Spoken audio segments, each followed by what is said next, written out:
Hey everyone, and welcome to the first Helpful Villagers Minecraft mod video. In this video I'll be giving you a brief demonstration of some of the features in the mod. Now, as the name implies, this mod changes the behavior of villagers to make them a lot more useful than vanilla Minecraft. Now, before you get started, you want to make sure you're playing on a world that actually has a village that you know of. So whenever you create a new world, you want to make sure that you have the generate structures option on. Villagers can still be spawned from an egg, but you won't be able to get the most out of the mod that way. And also, any seed, I think after 1.7.2 will work with this mod. So I'm just going to go ahead and get right in with a world that I know has a village near the spawn point.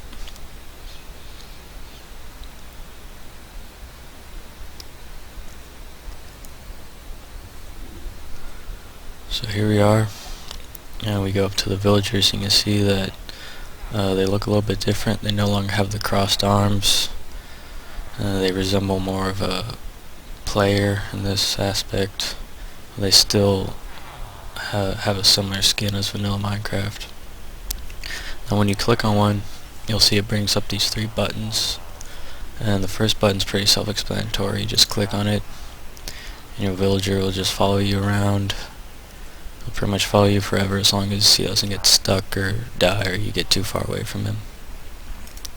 And to make him stop, we'll just click that button again. Now the next button, trade, when you click on that, it'll bring up this interface that looks pretty similar to the chest interface, and in fact it functions pretty much the same. So we can get some blocks here. And you'll see that these bottom slots represent the player's inventory, and these top slots are the villager's inventory, so you could just drag and drop some blocks in there, put as many as you want, even shift click some blocks in there, take them back out. You could also even just drop a block near a villager and he'll be able to pick it up and have it in his inventory. When you combine this with the first button, you now basically just have a walking chest that will follow you around anywhere. That can make a lot of things more useful. Now in the middle here you'll see 5 slots. The last 4 are also pretty self-explanatory. They are armor slots, and they'll act just like armor slots for a player. So you can grab some armor here and then just drag and drop into the slot. As you see, it's starting to render on the villager, and now you basically just have a fully armored villager. If he takes any damage, you'll see that it's actually the armor taking the damage instead of the villager. Also, now is a pretty good time to mention that all villagers now slowly regenerate health, so they can regenerate full health in about 1 to 2 minutes. That makes them a lot more robust than vanilla Minecraft villagers. And now there's this blank slot in the middle here that leads me into the next button.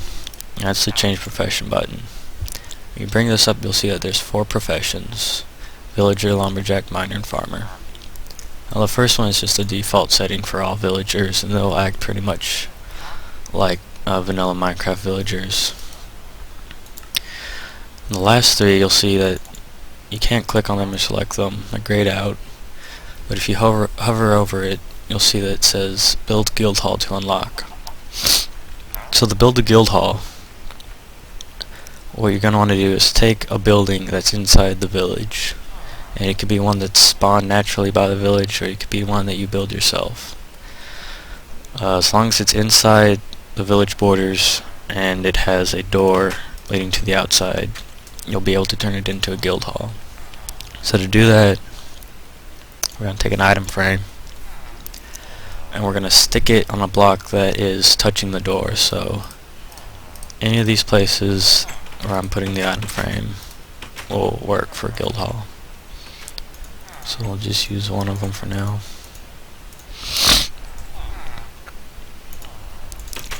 Now once you have that, you're going to want to take a tool corresponding to the profession that you want the guild hall to represent. So obviously axe for a lumberjack, pickaxe for a miner, and a hoe for a farmer. And then just put it on the item frame, and it could be any orientation, it could be any quality tool. Just have a building with a door and the item frame with the tool on it next to the door, and you have your guild hall. So we've just unlocked the lumberjack profession by building the lumberjack guild hall. So we'll go back here. You see we can select it now. Click on it. And you'll notice two things.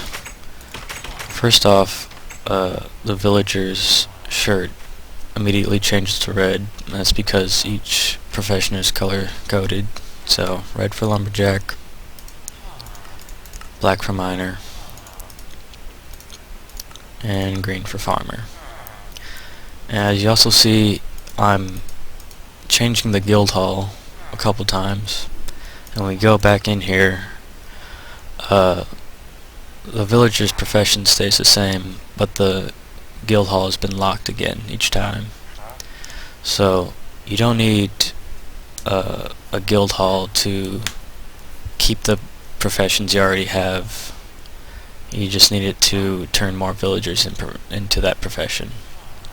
So we'll change him back to lumberjack. And the other thing you might have noticed is that he immediately goes to the guild hall. Now what he's doing is he's looking for an axe. And if we go back to the trade interface, you'll see that this blank slot now has the outline of an axe. So the villagers need a tool to do their job basically, and if they don't have one in their inventory, they'll automatically go to the guild hall, and then they'll look for a chest, and then inside that chest they'll look for a tool so that they can do the job.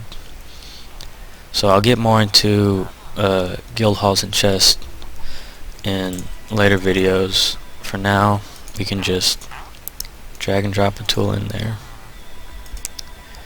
get him to stop following, and there he goes. Now he's going to do his job, looking for trees and chopping them down. And it's a pretty good place to stop at this point. In the next video, I'll go into more detail about the guild halls and chests, and a lot more detail into the lumberjack profession. So for now, tune in for that, and thanks for watching.